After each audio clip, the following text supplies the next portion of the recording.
Hello friends, तो मैं हूं आपका दोस्त एमडी यूनुस एनएसआर, आपके अपने ही यूट्यूब चैनल सिग्मा एकेडमी में स्वागत करता हूं।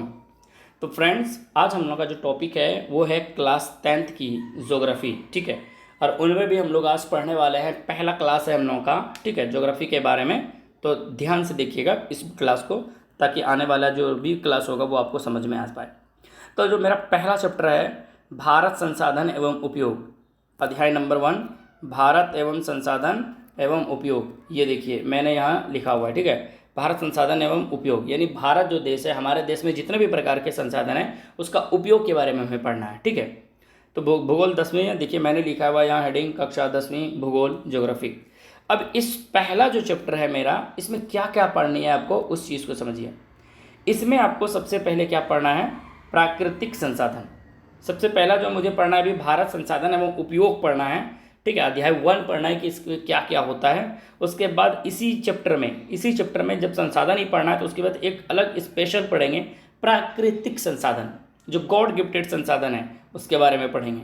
फिर दूसरा पढ़ेंगे गॉड गिफ्टेड में जल संसाधन, जो हमारे देश में है, पूरी दुनिया में जल की क्या महामारी है या फिर और भी क्या है, ठीक है। तो किस प्रकार का इस्तेमाल करते हैं, कहाँ कहाँ इसका इस्तेमाल करते हैं, किन किन चीज़ों में क्या ज़रूरी है, कितनी ज़रूरी है मात्रा, ये सारी। तो जल संसाधन के बारे में पढ़ेंगे। जल संसाधन को कैसे प्राप्त किया जाता है, ऊर्जा भी बनाया जाता है। वन एवं वन्य प्राणी संसाधन, जंगल जो है, वन मतलब जंगल, और उनमें रहने वाले जो पशु पक्षी जीव जंतु है उनके बारे में पढ़ेंगे। फिर है खनिज संसाधन, मिनरल्स, जो पृथ्वी के अंदर भूगर्भ में जितने भी पदार्थ पाए जाते हैं, ठीक है, उनमें खनिज जो पाए जाते हैं उनकी मात्रा पढ़ेंगे, और किस राज्य में किस प्रकार के खनिज पाए जाते हैं उनके बारे में पढ़ेंगे। और लास्ट में एक शक्ति ऊर्जा संसाधन, या शक्ति बोलिए या फिर ऊर्जा संसाधन। तो हमें जैसे कोयला है, पेट्रोलियम है, इससे हमें ऊर्जा, लाइट है, ये इस प्रकार की जो आती है, किस किस यूरेनियम है, ये सारे जो परमाणु गृह में उपयोग किए जाते हैं। तो आपको शक्ति ऊर्जा संसाधन के बारे में भी पढ़ना है। आज का जो मेरा टॉपिक है, आज का टॉपिक है सिर्फ ये कि भारत संसाधन एवं उपयोग। आज का जो मेरा टॉपिक है ये है वो भारत एवं उपयोग एवं संसाधन, ठीक है। संसाधन एवं उपयोग, जो भारत में जो संसाधन है उसका उपयोग के बारे में आज हमें पढ़नी है। उसके बाद मैं एक एक करके सेपरेट भी वीडियो बनाते आऊँगा, ताकि आप लोग को ये पूरा टॉपिक बड़ा तक जितना भी है आपको समझ में आ जाए आराम से, ठीक है। इसका भी आप ऑब्जेक्टिव आंसर शीट आराम से दे सकें, ठीक है, चाहे वो बोर्ड एग्ज़ाम हो या फिर कोई भी एग्ज़ाम के लिए, ठीक है। चलिए तो स्टार्ट करते हैं। अगर किसी ने मेरे इस चैनल को सब्सक्राइब नहीं किया है तो सब्सक्राइब करें, जो नए सब्सक्राइबर है वो सब्सक्राइब करें, बेल आइकन बटन को अवश्य दबाएं, जिससे कि मेरा जो नेक्स्ट वीडियो आने वाला है उसका नोटिफिकेशन आपको सबसे पहले पहुंच जाए। अगर किसी को मेरा कंटिन्यू क्लास करनी है, साथ ही साथ जो पूरा सिलेबस पढ़नी है, वो इस चैनल को सब्सक्राइब करें आराम से, ताकि मैं आपको पूरा सिलेबस पढ़ा सकूँ, वो भी फ्री ऑफ कॉस्ट, ठीक है। Thank you. चलिए स्टार्ट करते हैं हम लोग। तो आज जो मेरा पहला टॉपिक है, पहला टॉपिक में एक क्वेश्चन लिया है मैंने कि भूगोल का जनक किसे कहा जाता है। आप लोग को बतानी है कि जो भूगोल है हमारे, ज्योग्राफी, उसका जनक किसे माना जाता है या फिर पितामह किसे माना जाता है, उसके बारे में बताना है। आपके पास ऑप्शन है A Hecataeus, option B Alexander von Humboldt, option C Eratosthenes, और ऑप्शन डी इनमें से कोई नहीं। आपको बताना है, ठीक है। तो मैं ही बता देता हूँ, इसका आंसर जो है हिकेटियस है। क्या है इसका आंसर? हिकेटियस।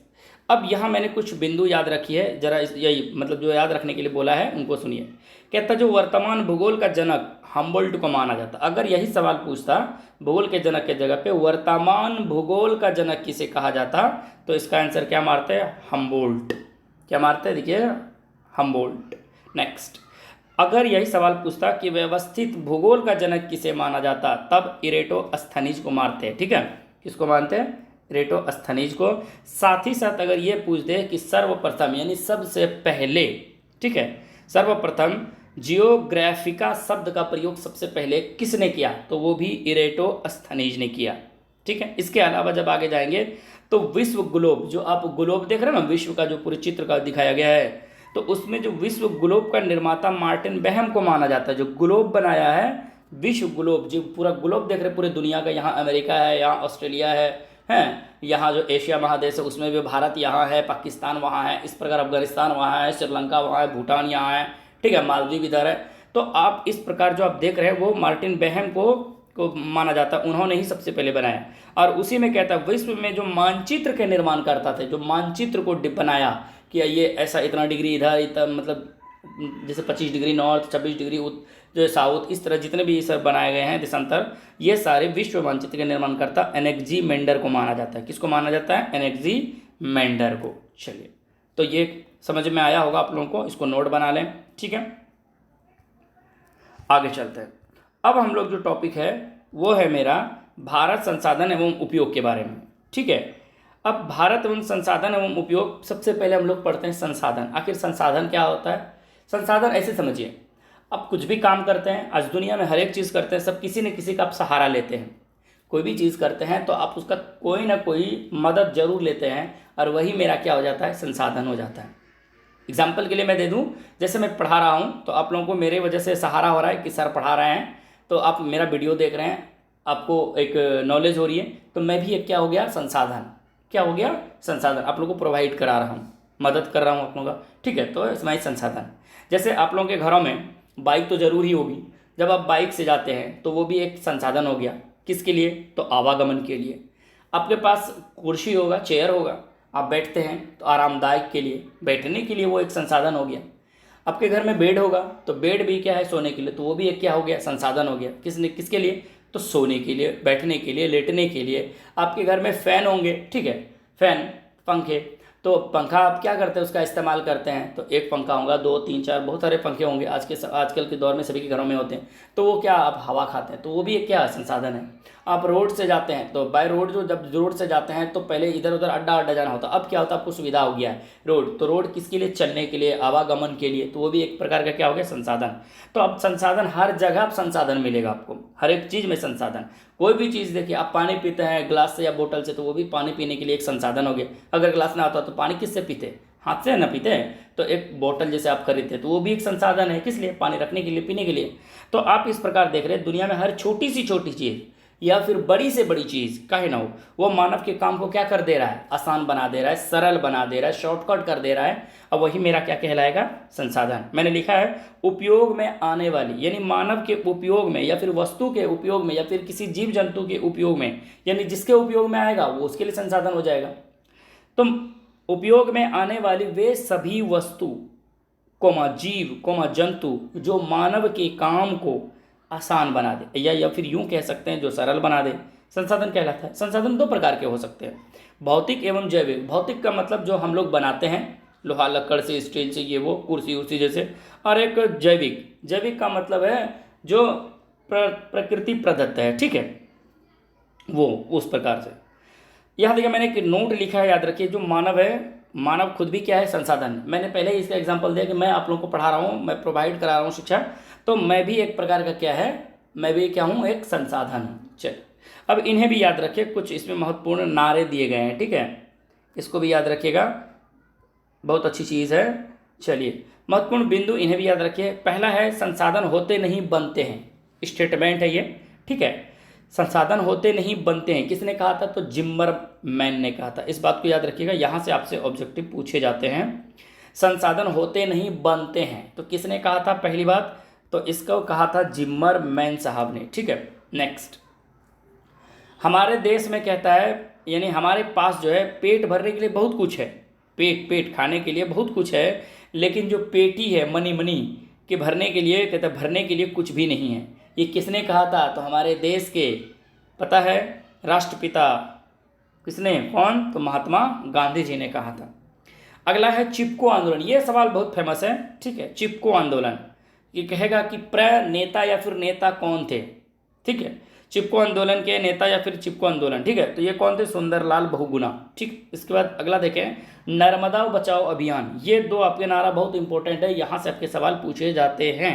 नर्मदा बचाओ अभियान मेधा पाटेकर द्वारा, नर्मदा नदी था, उनका एक अभियान बनाया गया था कि नर्मदा नदी को कैसे बनाया जाए, संरक्षित रखा जाए, सुरक्षित रखा जाए, इसके लिए। वर्षा जल संचयन कर कृषि भूमि का विस्तार करना, यह है संदीप पांडे ने दिया था, ठीक है, स्टेटमेंट। तो ये सारे कुछ नारे हो गए जो आपको याद रखनी बहुत ज़रूरी है। नेक्स्ट, जब आप देखेंगे संसाधन के बारे में, जब हम लोग चैप्टर ही पढ़ रहे हैं संसाधन, तो उसके बारे में इसको पहले देख लेते हैं। संसाधन देखिए मैंने पहले लिखा है संसाधन, और संसाधन में मैंने देखिए एक पहला ही लाइन जो है वो 2 प्रकार के संसाधन बांटे हैं मैंने। कैसा? पहला प्राकृतिक संसाधन, दूसरा मानव निर्मित, यानी मानवीय संसाधन। पहले समझिए, जो प्राकृतिक संसाधन होते हैं ना, गॉड गिफ्टेड है, समझिए, ठीक है, गॉड गिफ्टेड है, ईश्वर अल्लाह भगवान के द्वारा, ठीक है। और मानवीय निर्मित का मतलब मानव जो बनाता है, मानवीय निर्मित का मतलब है जो मानवीय निर्मित बोलिए या फिर मानव निर्मित या फिर मानवीय संसाधन। मानवीय संसाधन का मतलब जो मानव खुद बनाते हैं। तो इनके संसाधन जो मानवीय, पहले पढ़ लेते हैं। मानवीय जो संसाधन है वो दो ही प्रकार के काम आते हैं। कैसा? एक है संरचनाएं एवं संस्थाएं। तो कौन सी संस्थाएं बनाती है, किस प्रकार की बना रही, क्या स्ट्रक्चर है उसकी, हाँ, और उसकी फिर दूसरा उसको बांटा गया मात्रा में, क्या क्या मात्रा उसमें, क्या गुणवत्ता है, किस किस चीज़ की मात्रा बढ़ा हुआ है, किसकी घटा हुआ है, या फिर किस मात्रा में किसको क्या मिलाया गया है, और उसकी गुणवत्ता क्या है, क्वालिटी क्या है, अच्छी है, ख़राब है, किस चीज़ के लिए वो लाभदायक है, किस चीज़ के लिए वो हानिकारक है, ठीक है, इस प्रकार से बनाए गए हैं। तो ये मानव निर्मित बस यहीं तक है कि उनकी जो स्ट्रक्चर्स है, संरचना है वो, या फिर कौन सी संस्था बना रही है, किस प्रकार की है, उसे फिर उसी में दूसरा इसका विभाग बांटा गया कि मात्रा है, कितनी मात्रा में क्या मिलाया गया है, किसके लिए क्या फ़ायदे होंगे, क्या गुणवत्ता दिया गया है चेक करने के लिए कि क्या खाने से, किसको खाने से, किसको क्या लगाने से, कहाँ यूज़ करने से फ़ायदा है, कहाँ नहीं करने से, इस्तेमाल करने से या फिर यूज़ करने से फ़ायदा नहीं है, नुकसान है, ठीक इस प्रकार से। इसी में जब इसको हटाएंगे तो अब यहाँ आ जाइए प्राकृतिक संसाधन। तो इसका मतलब यहाँ देखिए मैंने लिखा एक चीज़ है, संसाधनों का वितरण कितने हैं यहाँ देखिएगा, तो यहाँ टोटल अगर संसाधन दिखेगा तो 12 प्रकार के संसाधन दिखेंगे। यहाँ टोटल क्लास 10 में इस देखिए तो इस तरह के संसाधन कितने प्रकार के हैं, 12 प्रकार के संसाधन हैं। तो जैसे कि मानवीय एक हो गया, तो प्राकृतिक कितने हो गए, 2। मानवीय टोटल कितने हो जाएंगे, 2। तो 2 टोटल मानवीय में देखें तो टोटल 3 संसाधन है। बाकी जो 9 संसाधन है वो किसके हैं, प्राकृतिक के हैं। चलिए तो प्राकृतिक के बारे में पढ़ेंगे, ठीक है।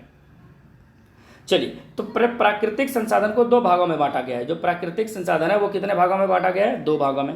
एक है नवीकरणीय संसाधन और एक है अनवीकरणीय संसाधन। नवीकरणीय संसाधन पहले समझिए, नवी यानी नया चीज बनना, ठीक है, यानी नवीन हो जाना, नए होते जाना। तो नवीकरणीय संसाधन का मतलब आपको ये याद रखिए कि बार बार उनका इस्तेमाल करने के बाद भी वो खत्म नहीं होता है, यानी बार बार वो फिर आ जाता है। जैसे कुआं की आप पानी देखिए, समझिए ऐसे कुआं का पानी देखें आप, पानी निकालते हैं फिर आ जाता है, ठीक है। या फिर और नदी में बालू निकालते हैं फिर वो आ जाता है पानी आने के बाद बार। तो ये कहीं सौर ऊर्जा देखें, सौर ऊर्जा दिन में लाइट रहती है, रोशनी पड़ती है, चार्ज हो जाती है, रात में फिर यूज़ करने के बाद खत्म हो जाती है। फिर सूर्य देख रहे हैं, आ रही है लाइट, ठीक है, वो प्रकृति है, ठीक है। सूर्य दिन में लाइट देती है, रात में चली जाती है, तो ये रोज डेली आती है इसी प्रकार से। तो ये कैसा है, नवीकरणीय। और अनवीकरणीय का मतलब ऐसे समझिए, जिनका हम एक बार इस्तेमाल कर लेंगे या 2-4 बार या लगातार इस्तेमाल करने के बाद वो लगभग ख़त्म ही हो जाएगा, या फिर बहुत लंबे वर्षों में जो पता ही नहीं चलेगा। तो मतलब ऐसे समझिए, अनवीकरणीय का मतलब वो जो है कभी इस्तेमाल करने, यानी इस्तेमाल करने के बाद वो उसका उपयोग नहीं होगा, फिर दोहरा के वो चीज़ बनने वाला नहीं है। जैसे पेट्रोलियम है, प्राकृतिक गैस है, ठीक है, ये सब अगर निकाल लेंगे तो ये फिर बनने वाला नहीं है। कोयला है, ठीक है, नहीं बनेगा। तो अनवीकरणीय संसाधन है, ठीक है। अब अनवीकरणीय को पहले पढ़ेंगे क्योंकि अनवीकरणीय का ही छोटा सा भाग है। देखिए अनवीकरणीय जैसे बोला कि अनवीकरणीय का मतलब है जिनका आप इस्तेमाल कर लेंगे वो फिर कभी होने वाला या रिप्लेस होने वाला नहीं है। तो इनमें 2 प्रकार के आएंगे, एक पुनः चक्रीय आएंगे, ठीक है, कैसा आएगा, एक पुनः चक्रीय आएगा और एक अचक्रीय। पुनः चक्रीय का मतलब है फिर से वो चक्र बन के फिर आएगा। क्या होगा, अनवीकरणीय में पुनः चक्रीय होगा। पुनः चक्रीय का मतलब कि वो आएगा, कुछ दिन के बाद आएगा, बहुत समय के बाद आएगा, लेकिन वो हो सकता आएगा जैसे कि बहुत समय लग जाएगा, करोड़ों वर्ष लग जाएंगे। और अचक्रीय का मतलब उसका कोई चक्र नहीं है, वो खत्म, अचक्रीय। बस इतना इस बात यहाँ समझिए। फिर जब अब नवीकरणीय में आएंगे तो नवीकरणीय जो है देखिए तो इसका सतत एवं प्रवाह होगा। ये सतत मतलब होता है लगातार, और एक जैव होंगे, कैसा होंगे, जैविक होंगे, नेचुरल। और उसके बाद देखिए ये सतत एवं अतः प्रवाह का मतलब है लगातार वाला, ये तो हो गया। उसके बाद जैविक जो संसाधन है या फिर जैव संसाधन है, इसके 2 प्रकार के हैं, एक प्राकृतिक वनस्पति संसाधन जो नेचुरल है, और उसके बाद वन्य जीव जो वन जंगलों में रहने वाले जीव जंतु है, ठीक है, वन्य जीव और प्राकृतिक संसाधन। ये इतने प्रकार के संसाधन है, ठीक है। आपको एक एक करके इनके बारे में मैं डिस्कस कर दूंगा, ठीक है। चलिए मिलते हैं नेक्स्ट पेज पे। चलिए आगे जब देखते हैं आप, तो मैंने यहाँ संसाधन को बांट के रखा हुआ है, ठीक है, उसका मैंने विभाजन कर दिया है उत्पत्ति के आधार पर। याद रखिएगा इस चीज़ को, उत्पत्ति के आधार पर अगर संसाधन पूछे तो आप 2 प्रकार के बताएंगे। कितने प्रकार के, 2 प्रकार। उत्पत्ति के आधार पर अगर संसाधन आपसे पूछे तो 2 प्रकार मारिएगा। पहला है जैव संसाधन और दूसरा है अजैव संसाधन। पहले एक बात बताइए, जैव संसाधन का मतलब याद रखिएगा सजीव। जैव संसाधन का मतलब याद रखिएगा किससे? सजीव वस्तुओं से, जिसमें जान होता है। और अजैव का मतलब वो याद रखिएगा जिसमें जान नहीं होता है, मतलब निर्जीव होता है। ठीक है। तो जैव संसाधन इस प्रकार के संसाधन की प्राप्ति जैव मंडल से होती है। इसमें सजीव सभी लक्षण गुण होते हैं, यानी सजीव जो होते हैं, जैसे हम मानव है, जीव जंतु, उनके सारे लक्षण गुण उसमें क्या होते हैं? पाए जाते हैं, मौजूद होते हैं। जैसे मानव है, वनस्पति है, मत्स्य यानी मछली है, पशुधन, आप पशु के बारे में कुछ भी, एवं अन्य प्राणी समुदाय, जितने भी प्राणी आप देख रहे हैं। तो यानी सीधी सी बात याद रखना है कि जो सजीव चीज़ है ना, जिसमें जान होती है, वो क्या कहलाएंगे? जैव संसाधन। और अजैव संसाधन का मतलब हो गया वो जो निर्जीव है। जैसे मैं कह दूं चट्टान है, धातु है, कुर्सी है, ये इस प्रकार से। तो कुर्सी तो इतना नहीं लेंगे, बस ऐसे समझिए, इस प्रकार के संसाधन की प्राप्ति जैव मंडल से होती है। जैसे जैव मंडल का मतलब सॉरी जैव मंडल से प्राप्त नहीं होती है, क्योंकि जैव मंडल से तो ये संसाधन हो रहा है, जैव संसाधन, तो ये नहीं होगा तभी तो अजैव है। तो ये देखिए किस प्रकार के, यानी ये इसका मतलब याद रखिएगा, इसे निर्जीव वस्तु कहेंगे। तो इसको समझिए कैसे? चट्टान है, अब बताइए चट्टान में जान होती है? नहीं होती है। उसके बाद धातु देखें, सोना चांदी देख रहे हैं, ये सब धातु। उसके बाद खनिज आप देखते हैं, यूरेनियम है या फिर कोयला ही पाते, तो खनिज बहुत प्रकार के खनिज मिलेंगे। ठीक है, लौह अयस्क मिलेगा। ठीक है, तो ये सारे जो खनिज जिससे हम धातु बनाते हैं, ठीक है, वो इस प्रकार से क्या है? निर्जीव है, क्योंकि इसमें जान तो होती नहीं है कि मारेंगे तो इसे चोट लगेगा। चल नेक्स्ट, जब आगे की ओर चलेंगे तो उपयोगिता के आधार पर संसाधन। देखिए, उपयोगिता के आधार पर संसाधन अगर पूछा जाए तो इसका भी दो भाग है। ठीक है, उपयोगिता के आधार पर अगर संसाधन पूछा जाए तो इसका भी दो प्रकार है, याद रखिएगा। उत्पत्ति भी दो, उपयोगिता भी दो। तो कैसा है? एक है नवीकरणीय। नवीकरणीय का मतलब क्या? जो बार बार हो जाए, इस्तेमाल करने के बाद भी हो जाए, और अनवीकरणीय वो खत्म हो जाए। देखिए, इस प्रकार के संसाधन को भौतिक या रासायनिक या यांत्रिक प्रक्रिया द्वारा, समझिए, कोई भी विधि द्वारा पुनः प्राप्त किया जा सकता है, या इसे नवीकृत किया जा सकता है, नया बनाया जा सकता है। ठीक है, ध्यान रखिए, कोई भी विधि, चाहे वो भौतिक हो या केमिकल रिएक्शन द्वारा हो, या फिर यांत्रिक ऑटोमेटिकली प्रक्रिया द्वारा, यांत्रिक कोई चीज़ बना के प्रकृति द्वारा पुनः प्राप्ति। यानी ऐसे याद रखिए ना कि जो ऐसे संसाधन है जिसका एक बार इस्तेमाल कर लेंगे या बार बार इस्तेमाल करेंगे और फिर वो चीज़ बन जाएगा। ठीक है, या फिर उनका बनाने का कोई तरीका होगा जिससे वो बन जाता है। ठीक है, वो बन ही जाता है, ये यूज़ करने के बाद कोई ना कोई तरीका है जिससे वो फिर बन जाता है, इस्तेमाल करने के बाद फिर वो उसी रूप में आ जाता है। ठीक है, तो कैसा? उपयोगिता के आधार पर संसाधन देखें तो दो प्रकार है। तो उनमें नवीकरणीय कैसा कि जो बार बार आप इस्तेमाल करने के बाद अगर वो पुनः प्राप्त हो जाए तो वो क्या है? नवीकरणीय संसाधन। जैसे समझिए सौर ऊर्जा, सौर ऊर्जा को समझिए, सोलर लाइट घर में लगा होता है, जैसे सूर्य की किरणें आती है वो चार्ज हो जाती है, फिर नाइट में चली जाती है सूर्य, तो आप देखे होंगे कि रात में लाइट जलता है, फिर सुबह रात तक में ख़त्म हो जाता है, तो फिर सुबह इस्तेमाल होकर फिर वो ऑटोमेटिकली चार्ज हो जाता है। आप देख रहे हैं इस प्रकार से। तो सौर ऊर्जा इसका सबसे अच्छा उदाहरण है जो हम सभी के घरों में पाए जाते हैं, टोले मोहल्ले में। फिर जल ऊर्जा देखिए, जल से जो बिजली बनाई जाती है ऊर्जा, ठीक है, जल ऊर्जा टरबाइन के थ्रू। तो अब जाएंगे बड़े बड़े बांध पर, देखेंगे कि पानी गिर रहा है, उससे ऊर्जा बन रहा है, बार बार उसको फिर बंद कर देगा, फिर उसको चालू करेगा, तो वो वही काम होगा। ठीक है, विद्युत ऊर्जा आप देख रहे होंगे, बड़ी बड़ी फैक्ट्रियाँ लगी होती है। ठीक है, अडानी की फैक्ट्रियाँ होती है, जैसे हमारे यहाँ गोड्डा जिला में अडानी जी की फैक्ट्री लगी हुई है। तो वो देखिए वहाँ दोनों तरह से बनाया जाता है, एक कोयला द्वारा भी और एक पानी जल द्वारा भी विद्युत बनाई जा रही है। ठीक है, दूसरा है अनवीकरणीय संसाधन। अनवीकरणीय संसाधन का मतलब ऐसा संसाधन जिसका हम उपयोग करने के बाद या बहुत कठिन भी हो सकता है, यानी लगभग वो नहीं आए। ये समझिए, इस प्रकार के संसाधन का विकास लंबे समय में जटिल प्रक्रिया द्वारा होता है, या फिर कोई ऐसा है जिसका होता ही नहीं है। कुछ ऐसे भी संसाधन है जो पुनः चक्रीय नहीं होते, यानी दोबारा वो फिर बनता ही नहीं। यानी अनवीकरणीय का मतलब ये है, या तो वो बनेगा ही नहीं या फिर करोड़ों वर्ष लग जाएंगे उसको, उस संसाधन को बनने में। ठीक है, तो ऐसे संसाधन क्या होते हैं? अनवीकरणीय। अगला इसका जैसे एग्जाम्पल देखिए, जीवाश्म ईंधन। अब जीवाश्म ईंधन में पेट्रोलियम आ जाएंगे, कोयला आ जाएंगे, ठीक है, प्राकृतिक गैस आ जाएंगे, ये सारे सब जीवाश्म ईंधन में आ जाते हैं। ठीक है, आप एग्जाम्पल भी दे सकते हैं, कोयला, पेट्रोल, ठीक है, प्राकृतिक गैस, इस प्रकार से ये सारे किस में आ जाएंगे? जीवाश्म ईंधन, यानी जीवाश्म में पाया जाता है। तो अनवीकरणीय का मतलब ये नहीं कि जो बार बार खत्म हो जाए तो नहीं, लेकिन ध्यान रखिए कि करोड़ों वर्ष लगने के बाद बहुत जटिल प्रक्रिया के बाद भी वो प्राप्त हो सकता है। ठीक है, ऐसे। तो ये क्या है, तो उपयोगिता के आधार पर मैंने संसाधन दो प्रकार का पढ़ा। अब चलते हैं नेक्स्ट प्रकार में। जब आगे की ओर चलेंगे तो स्वामित्व के आधार पर एक संसाधन है, देखिए ध्यान दीजिए, ठीक है, किसके आधार पर, तो स्वामित्व के आधार पर संसाधन चार प्रकार है। स्वामित्व मतलब आपको पता है, स्वामित्व का मतलब अधिकार, स्वामित्व का मतलब अधिकार, ठीक है, किसका किस संसाधन पर अधिकार होता है उसके बारे में। स्वामित्व यानी मेरा अधिकार है उस चीज़ पे, तो मेरा स्वामित्व है ना, मेरा भी स्वामित्व है, मेरा अधिकार है। तो स्वामित्व के आधार पर संसाधन चार प्रकार के होते हैं, याद रखिए। उत्पत्ति के हिसाब से कितना था, 2।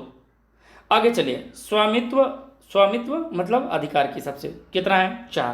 पहला है व्यक्तिगत संसाधन, सिंपल सा फंड है। व्यक्ति का मतलब आता है व्यक्तिगत, व्यक्ति यानी एक आदमी का जो पर्सनल संसाधन होगा, कितना, एक आदमी का जो पर्सनल संसाधन होगा वो व्यक्तिगत संसाधन होगा। जैसे आप सभी के घरों में अपना चापाकल होगा, अपना कुआं होगा, अपना घर का मतलब अपना खेत होगा, अपना घर है, ठीक है। ऐसे संसाधन कौन से संसाधन कहलाते हैं, व्यक्तिगत संसाधन, ठीक है। घर है, किसी का खेत है, किसी का बगीचा है, किसी का तालाब है, चापाकल है, कुआं इत्यादि, ठीक है। फिर है सामुदायिक संसाधन। सामुदायिक संसाधन का मतलब ऐसा संसाधन जो किसी विशेष प्रकार के समुदाय के पास होता है, सामुदायिक संसाधन होता है, ठीक। जैसे मंदिर, अब वो मुसलमानों का नहीं होगा, हिंदुओं का होगा। अगर मैं मस्जिद कर दूं तो वो मुसलमानों का होगा, हिंदू का नहीं होगा, ठीक है। सामुदायिक भवन देखें तो पूरे समुदाय का भवन होता है, ठीक है। इस प्रकार से जहाँ की समुदाय के लोग जाते हैं, ठीक है, सामुदायिक भवन में समुदायिक लोग जाते हैं। तालाब देखिए तो वहाँ भी होते हैं, सामुदायिक तालाब भी होते हैं, अगर सरकारी है तो सभी का, ठीक है, पूरा समुदाय का तालाब होता है। इस प्रकार नंबर 3 है राष्ट्रीय संसाधन। अब इस प्रकार का संसाधन का विकास या रख रखाव देखा जाए तो कौन करता है, देश या फिर राष्ट्र करता है। कौन, देश या फिर राष्ट्र करता है। रख रखाव या फिर विकास जो करेगा वो राष्ट्र करता है, देश करता है, संसाधन कहलाता है कैसा, राष्ट्रीय। राष्ट्र के मतलब ये है देश, ठीक है। चलिए, राष्ट्रीय संसाधन में सरकार का हक बनता है कि वो व्यक्तिगत संसाधन का अधिग्रहण करके, मतलब उसको अपने अंडर लेके और आम जनता के हित में कर सकती है। तो कहने का मतलब आम जनता का कैसे ले लेगा, तो उससे खरीदेगा या फिर आम जनता का जहां उससे फायदा होगा वहां से वो उसको क्या करेगा, मैचअप कराएगा। अंतर्राष्ट्रीय संसाधन, अंतर्राष्ट्रीय संसाधन का मतलब ऐसा संसाधन है जो देश नहीं बल्कि सभी देशों के अंतर्राष्ट्रीय स्तर पर होता हो, ठीक है। इस प्रकार के संसाधनों का विकास या देख रेख कानूनी कौन करती है, तो अंतर्राष्ट्रीय संगठन करती है, ना कि उस देश के संगठन करती, बल्कि दुनिया जो द्वारा, जो सारे देशों द्वारा एक संगठन बनाई जाती है वो सारी संगठनें काम करती हैं। इनमें नोट में कुछ बातें लिखा है मैंने। तट रेखा से 200 किलोमीटर, ध्यान रखिएगा, तट रेखा से 200 किलोमीटर की दूरी, यहाँ लिखे हैं, तट रेखा से 200 किलोमीटर की दूरी को छोड़कर खुले महासागरीय संसाधन पर किसी देश का अधिकार नहीं होता है।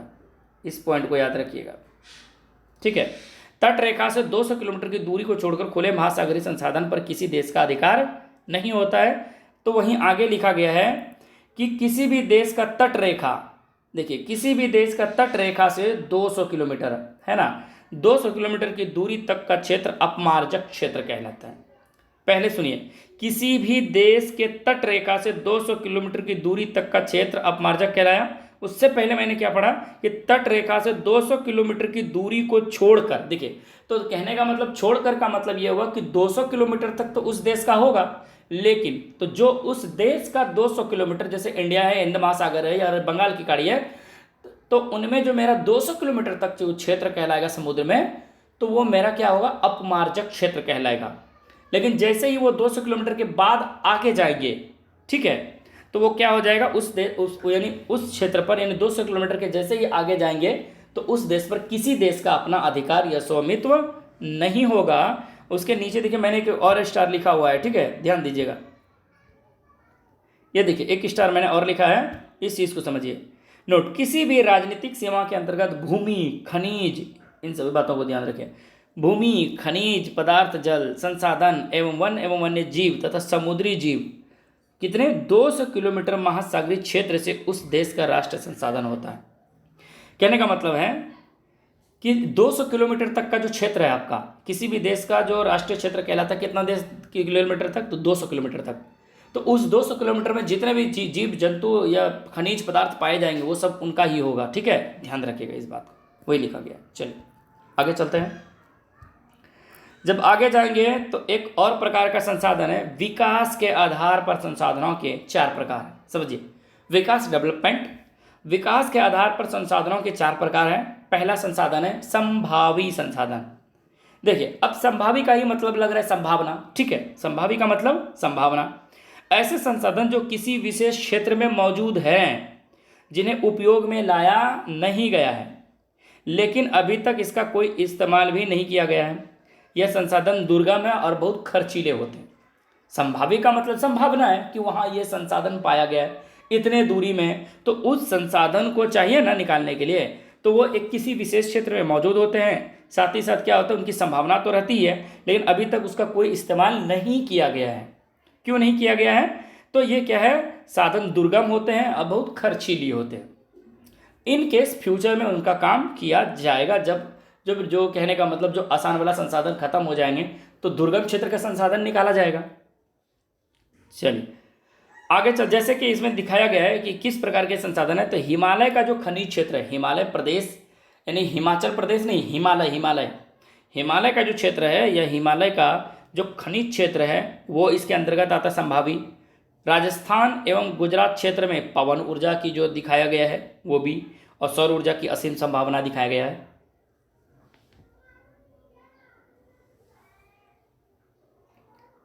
विकसित संसाधन देखते हैं। विकसित संसाधन, ठीक है, विकसित संसाधन देखिए, जब आप विकसित संसाधन देखेंगे तो ऐसे संसाधन जिनका सर्वेक्षण प्रांत यानी सर्वेक्षण उपरांत उपयोग हेतु मात्रा एवं गुणवत्ता का निर्माण हो चुका है। देखिए, विकसित संसाधन का मतलब यह है कि उनका विकसित वो हो चुका है। विकसित का मतलब उनके बारे में जान परख, चीज का देख रेख सब कुछ हो चुका है। ठीक है, ऐसे कौन से संसाधन कहलाएंगे? विकसित संसाधन कहते हैं। तो इस प्रकार के संसाधनों का विकास या फिर तकनीकी या फिर उनकी संभावना पर निर्भर करती है। ठीक है, अगला है नंबर 3, भंडार संसाधन। भंडार का मतलब तो जान ही गए। इस प्रकार के संसाधन हमारे पर्यावरण में उपलब्ध होते हैं, भंडार, ठीक है, तथा मानव की आवश्यकताओं की पूर्ति में सक्षम है, लेकिन अभी तक इसका उपयोग यानी उपयोगी के अभाव के कारण इसे भंडार संसाधन कहते हैं। देखिए, भंडार संसाधन का मतलब वो भंडार है, मौजूद है, लेकिन कुछ तकनीकी या फिर बड़े बड़े जैसे मशीन है या फिर आज तक उसका भी डेवलप नहीं हो पाया है, जिस कारण को उसे अभी उसका इस्तेमाल नहीं किए गए, लेकिन आने वाले दिनों में उसका भी इस्तेमाल किया जाएगा। जैसे जल है, हाइड्रोजन है, ये तो संसाधन है, लेकिन इसका इस्तेमाल के लिए भी कुछ बना है, कोई ऐसा चीज़ जैसे तकनीक, तो इसके लिए भी एक तकनीक चाहिए ना। तो जल हाइड्रोजन एवं ऑक्सीजन का यौगिक है। कहता है जल जो है हाइड्रोजन, जल कोमा हाइड्रोजन, देखिए H2O लिखते हैं हम लोग, क्या लिखते हैं? H2O। इसका मतलब जो H2O लिखते हैं, ठीक है, H2O,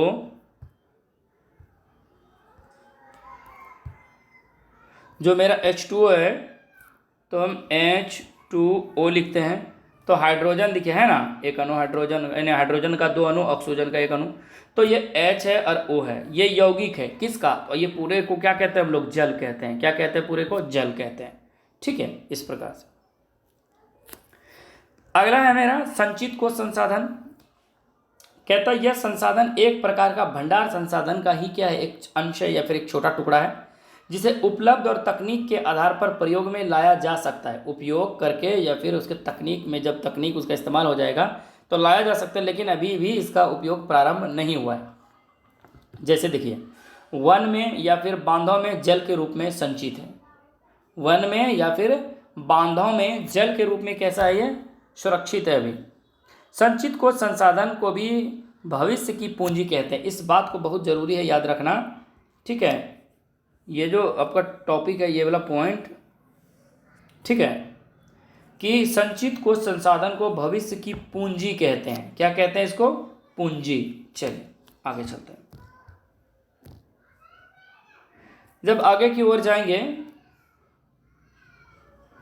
तो इंपॉर्टेंट पॉइंट्स में देखिए, संसाधनों का विवेकपूर्ण उपयोग ही संसाधन नियोजन कहलाता है। ये इंपॉर्टेंट एक नंबर है, ऑब्जेक्टिव टाइप का, जो आपसे पूछे जाएंगे, बहुत इंपॉर्टेंट पॉइंट है। संसाधन का विवेकपूर्ण उपयोग ही क्या कहलाता है? संसाधन नियोजन। अगला है संसाधनों के विवेकपूर्ण दोहन हेतु सामान्य रणनीति तैयार करना संसाधन नियोजन की प्रथम प्राथमिकता बन गई है।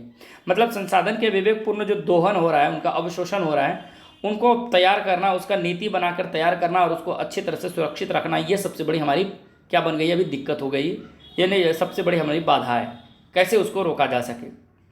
संसाधन नियोजन किसी भी राष्ट्र का विकास के लिए क्या है? बहुत जरूरी है, क्योंकि जब संसाधन नियोजन होगा तभी तो सुचारू रूप से उस देश में उस संसाधन का इस्तेमाल हो पाएगा। अन्यथा जिधर मन तिधर बहुत ज़्यादा इस्तेमाल हो जाता है, जो मन तो कर रहा है। बड़े बड़े ठेकेदार जो है खरीद रहे हैं, मतलब कोई भी चीज़ खरीदते हैं, जंगल का कुछ तो खरीद को जितने भी चीज़ निकलते हैं सबका इस्तेमाल कर लेते हैं। बिहार राज्य में चुनाव पत्थर, ध्यान दीजिएगा, चूना पत्थर, बिहार राज्य में चूना पत्थर तथा पायराइट्स की खनिज की प्रधानता है। आपसे पूछा जाए बिहार में किस किस खनिज की प्रधानता है, तो चूना पत्थर और पायराइट्स बोलिएगा। उसी प्रकार झारखंड, छत्तीसगढ़ और मध्य प्रदेश, ठीक है। कौन? झारखंड, ये वाला लाइन देखिएगा, झारखंड, छत्तीसगढ़ और मध्य प्रदेश जो है इत्यादि राज्यों में किसकी भंडार है? तो कोयले एवं खनिज का भंडार पाया जाता है। अगला है भारत में कोयले का सबसे अधिक भंडार। यहाँ देखिए, ये बहुत इंपॉर्टेंट है। भारत में कोयले का सबसे अधिक अगर भंडार पूछेगा, सबसे अधिक भंडार, तो झारखंड। लेकिन वही चीज़ प्रथम राज्य उत्पादन में पूछे तो छत्तीसगढ़। इस बात को ध्यान रखिएगा।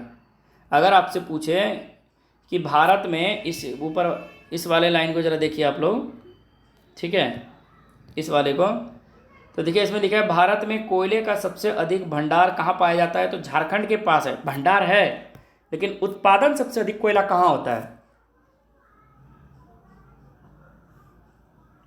तो इसका आंसर आप क्या मारेंगे? छत्तीसगढ़, ठीक है। आगे चलते हैं। संसाधन नियोजन एक जटिल प्रक्रिया है। संसाधन नियोजन क्या है? एक बहुत जटिल प्रक्रिया है, बहुत समय लगेंगे। कहते हैं संसाधन किसी भी देश का आर्थिक और सामाजिक मेरुदंड होता है, जिसे हम बैकबोन कहते हैं, ठीक है। यह तकनीक मानव खुद एक संसाधन है ना। अगला, अरुणाचल प्रदेश में जल संसाधन असीम है, यानी क्या है? असीम का मतलब अनलिमिटेड है। अगला है पर्यावरण संरक्षण हेतु सर्वप्रथम स्टॉकहोम में विश्व शिखर सम्मेलन का आयोजन हुआ। ध्यान दीजिएगा, विश्व संरक्षण यानी पर्यावरण संरक्षण हेतु सर्वप्रथम स्टॉकहोम में विश्व शिखर सम्मेलन का आयोजन हुआ। कब? 1972 एडी का मतलब है 1972 ईस्वी में। और इस सम्मेलन से प्रतिवर्ष 5 जून को पर्यावरण दिवस के रूप में मनाते हैं, ठीक है।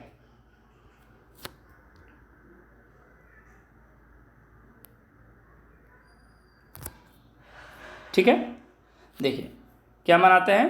तो पर्यावरण दिवस के रूप में हम लोग मनाते हैं 5 जून, ठीक है। फिर लिखे हैं संसाधन के संरक्षण हेतु अंतर्राष्ट्रीय स्तर पर पूरे दुनिया में अंतर्राष्ट्रीय स्तर पर एक संसाधन के संरक्षण को कैसे बचाया जाए, उनके लिए एक सम्मेलन बुलाया गया 1968 एडी में, यानी 1968 ईस्वी में। किसके द्वारा? क्लब ऑफ रोम ने इसमें क्या किया था? वकालत किया था।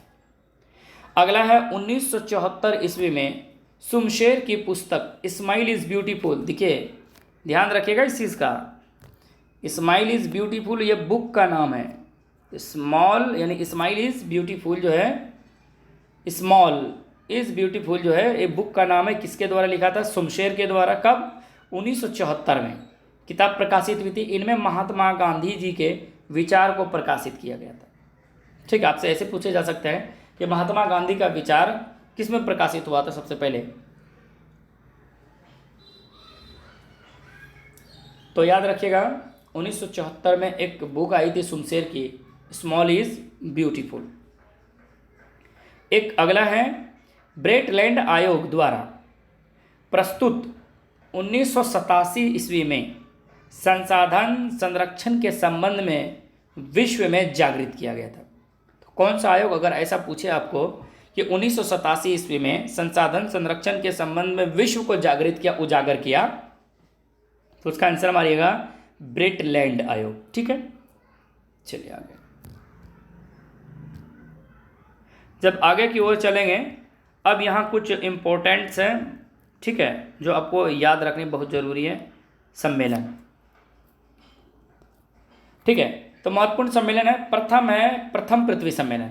पहली बार में क्या है, पहला नंबर पे देखिए तो प्रथम पृथ्वी सम्मेलन। इसका मैंने याद रखना आपको कैसे, इसका आयोजन कब हुआ, तो 3 से 14 जून 1992 ईस्वी को। ध्यान से सुनिएगा, प्रथम पृथ्वी सम्मेलन 3 से 14 जून 1992 को, ठीक है। स्थान कहता कहाँ हुआ, तो रियो डी जेनेरो, कहाँ पड़ता है, ब्राजील में। रियो डी जेनेरो कहाँ पड़ता है, ब्राजील में। कितने देश इसमें सम्मिलित हुए, तो 178। वो भी कैसा देश, तो विकसित और विकासशील, जो डेवलप हो चुका है और जो डेवलप हो रहा है, बार बार विकसित कर रहा है, तो वो विकासशील के रूप में जा रहा है, विकसित होने के लिए, ठीक है, लिए थे। कि कार्य क्या हुआ था, तो ग्लोबल वार्मिंग, वन संरक्षण, जैव विविधता और रियो घोषणा तथा कार्यक्रम 21, इसमें ये सारी इंपॉर्टेंट बातें थी। कार्यक्रम 21 स्पेशल एक है कि कार्यक्रम 21 क्या था, तो इसमें कुछ नहीं याद रखना कि विश्व पर्यावरण कोष की स्थापना किया गया, कि जो विश्व पर्यावरण होगा इसमें जो खर्च होंगे पैसे पूरी दुनिया के लिए, तो उसका भी एक चाहिए ना, तो एक संगठन बनाया, तो कोष बनाया गया उसका, ठीक है। उसके बाद इसमें क्या हुआ, तो याद रखिएगा 800 पेज की घोषणा हुई थी। 800 पेज की घोषणा जो हुई थी, क्या क्या करना है, किस प्रकार से करना है, कितने किस देश से कब किस प्रकार में कब क्या करना है, तो वो 800 पेज में लिखे गए थे।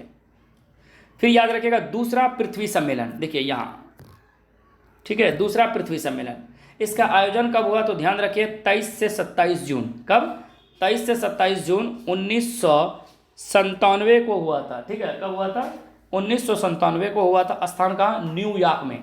न्यूयॉर्क आपको पता ही है कहाँ है, अमेरिका में। अगला है, इस सम्मेलन को +5 सम्मेलन के नाम से जाना जाता है, इस बात को ध्यान रखिएगा। द्वितीय पृथ्वी सम्मेलन को +5 सम्मेलन के नाम से जाना जाता है, इतना ही था। नेक्स्ट है इसमें क्योटो प्रोटोकॉल, क्या है, क्योटो प्रोटोकॉल। तो इसका जो आयोजन किया गया था, तो ये कब हुआ था, तो द्वितीय पृथ्वी सम्मेलन के समय में ही हुआ था क्योटो प्रोटोकॉल। ये दिसंबर 1997 ईस्वी में, कब हुआ था, 1997 ईस्वी में हुआ था, ठीक है। इसका आयोजन देखिए, इसका आयोजन क्योटो प्रोटोकॉल का कब हुआ, तो दिसंबर 1997 ईस्वी में। स्थान कहाँ हुआ, तो क्योटो। क्योटो याद रखिए जापान का एक शहर है, क्योटो में, ठीक है। सम्मिलित देश 159 देश लिए थे भाग इसमें। उद्देश्य क्या था, पृथ्वी को ग्लोबल वार्मिंग से बचाने के लिए, और इसमें कार्य जो था, क्या कार्य किए गए थे, मेन कार्य थे 6 गैसों के संरक्षण के लिए इसमें, ठीक है। अगला तृतीय पृथ्वी सम्मेलन, समझिए तृतीय पृथ्वी सम्मेलन के बारे में पढ़ते हैं। तो तृतीय पृथ्वी जो सम्मेलन है मेरा, इसके बारे में आयोजन इसका कब हुआ, तो 26 अगस्त से लेके 5 सितंबर तक। कब, 26 अगस्त से यानी शुरू हुआ, 5 सितंबर को समाप्त हो गया, कब, 2002 में। देखिए इसमें पृथ्वी सम्मेलन जो है प्रत्येक 5 वर्ष पे हुआ है। प्रथम सम्मेलन जो हुआ 1992 में, 5 साल जोड़िए 97 हो जाएगा, तो द्वितीय पृथ्वी सम्मेलन हो गया। 97 में 5 जोड़िए तो 2002 हो जाता है, ये पृथ्वी सम्मेलन तीसरी हो गया। तो 5 साल, तीनों पृथ्वी सम्मेलन के अंदर में अंतर जो है, तीनों पृथ्वी सम्मेलन के बीच में के जो गैप का समय है वो 5-5 वर्ष का है, ठीक है। तो तृतीय पृथ्वी सम्मेलन कहाँ हुआ था, तो पहले इसको समझिए कब हुआ था, 26 अगस्त से 5 सितंबर 2002 ईस्वी को। स्थान कहाँ हुआ, तो जोहान्सबर्ग, ठीक है, दक्षिण अफ्रीका में है। सम्मिलित देश कितने लिए थे, तो 2000 देशों ने इसमें भाग लिया था। कार्य क्या हुआ, 150 धाराओं पर सहमति बनी, ठीक है। जब 2000 देशों के प्रतिनिधियों ने भाग लिया तो इनमें कुछ धारा बना, तो इन धारा में जो कार्य बना, तो इनमें जो है 150 ऐसे धारा या कानून बने जिन पर सहमति बनी। और एक लास्ट है मेरा मॉन्ट्रियल समझौता। कौन सा समझौता है, ध्यान दीजिए इस पे, मॉन्ट्रियल समझौता। इस समझौते यानी इस सम्मेलन को ग्रीन हाउस सम्मेलन के नाम से माना जाता है, ठीक है। मॉन्ट्रियल जो समझौता है इसे ग्रीन हाउस सम्मेलन के नाम से जाना जाता है। इसका आयोजन कब हुआ था, तो 1987 ईस्वी में हुआ था। मिलते हैं नेक्स्ट आगे। चलिए अब जो है आपका इस संसाधन एवं उपयोग का, भारत का संसाधन एवं जो उपयोग मेरा छोटा सा टॉपिक था, उसका मेरा ये जितने भी प्रकार के इंपॉर्टेंट चीज़ थे मैंने सारी चीज़ पढ़ा दी है, ठीक है। अब आ जाते हैं इस पर कुछ प्रश्न हैं, ठीक है। इसमें कुछ प्रश्न हैं, जरा उसको कर लेते हैं। उस ऑब्जेक्टिव था, पहला है कि कोयला किस प्रकार का संसाधन है, आपको पता ही है कैसा है, तो अनवीकरणीय है। दूसरा है सौर ऊर्जा निम्नलिखित में से कौन सा संसाधन है। सौर ऊर्जा, तो देखिए सौर ऊर्जा क्या, एक बार रोशनी जाती है फिर आती है, जाती है फिर आती है, तो ये कैसा है, पुनः पूर्ति योग्य है। कैसा है, पुनः पूर्ति योग्य है। फिर लिखा है तट रेखा से कितने किलोमीटर की क्षेत्र सीमा अपमर्जक आर्थिक क्षेत्र कहलाता है। आपको पता है किसी भी देश का समुद्र में 200 किलोमीटर तक का क्षेत्र, कितने किलोमीटर, तो 200 किलोमीटर क्षेत्र। डाकुओं की अर्थव्यवस्था का संबंध किससे है, तो याद रखिए जो डाकू होंगे वो क्या करेंगे, संसाधन का क्या करेंगे, बताइए, छितिर बितिर करेंगे, इधर से उतास नाश करेंगे। तो संसाधन के अनियोजित विदोहन से, यानी नियोजित नहीं बल्कि अनियोजित करेगा, और किससे, विदोहन से उसका शोषण करेगा। फिर है समुद्री क्षेत्र में राजनीतिक सीमा कितनी किलोमीटर राष्ट्रीय क्षेत्र तक अपमर्जक क्षेत्र कहलाता है, तो 19.2 किलोमीटर, ये किताब में दिया हुआ है आपके SCERT में, ठीक है, उसके तहत। चलिए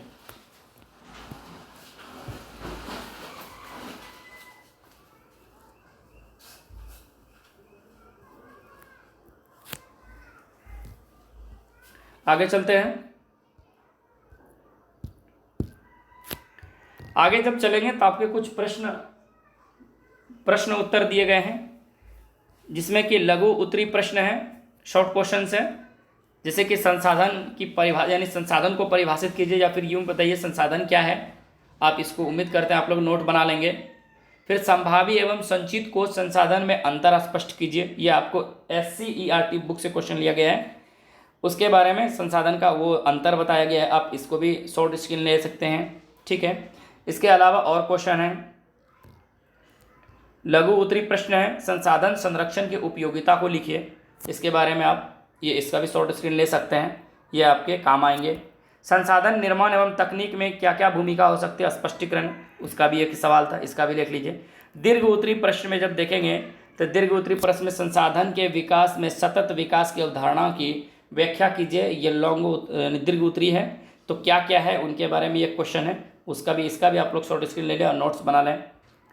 अगला है लास्ट इस चैप्टर का क्वेश्चन ये है, स्वामित्व के आधार पर संसाधन के विविध स्वरूप को लिखिए, ठीक है। आपको पता है स्वामित्व के आधार पर जो संसाधन होते हैं वो 4 प्रकार के होते हैं, तो व्यक्तिगत, सामुदायिक या फिर राष्ट्रीय, अंतर्राष्ट्रीय, 4 है इस प्रकार से।